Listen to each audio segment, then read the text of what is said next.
As the Vitality team looked at the landscape of congregations emerging post-pandemic, we know that there are a lot of congregations looking to deepen their sense of ministry, while at the same time recognizing that the things that used to work don't seem to be drawing people in to participate the way they used to pre-pandemic.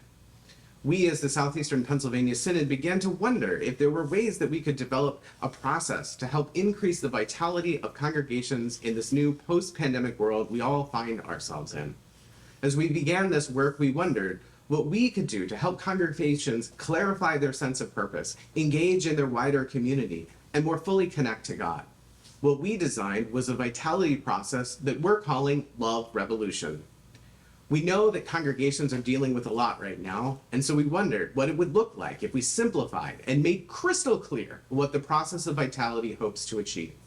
So we set about thinking about what Jesus told us was most important, and we landed in Matthew 22.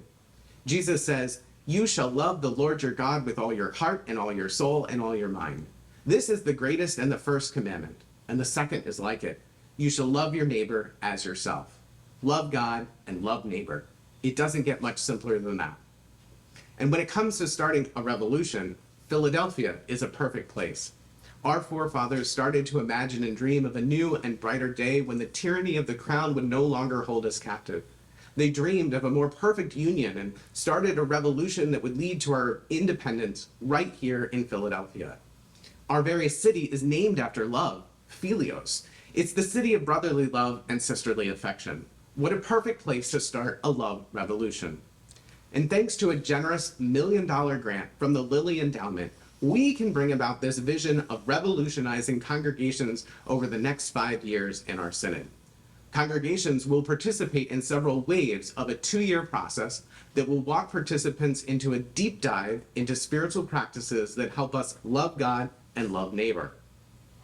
During the 2-year journey, participants will affirm the baptismal covenant that as baptized believers, we will live among God's faithful people, to hear God's word and share in the Lord's Supper, to proclaim the good news in both word and deed, to serve all people following the example of Jesus, and strive for justice and peace in all the earth.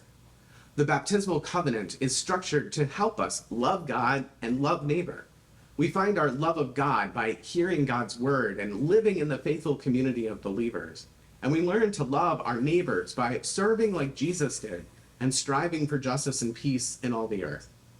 In the middle of our 2-year process, participants will retreat together over a weekend as they explore the ways they are uniquely gifted to proclaim the good news in their life, learning to speak and to act in ways that tell of the goodness of God at work in their lives.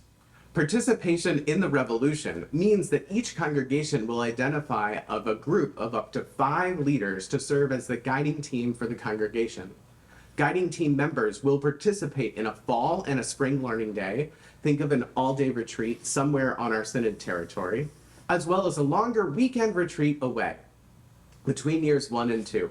These guiding teams will serve as the leadership to help congregations think about ways they might invite the entire congregation into the love revolution as they guide the work of developing congregational activities to help deepen how we love God and love neighbor.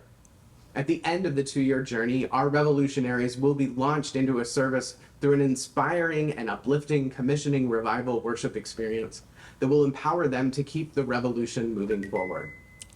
Our first wave of congregations has spots for 5 congregations, and the next wave increases the number of congregations participating as we grow the capacity for our vitality process. But don't worry if you're not part of our first wave of congregation.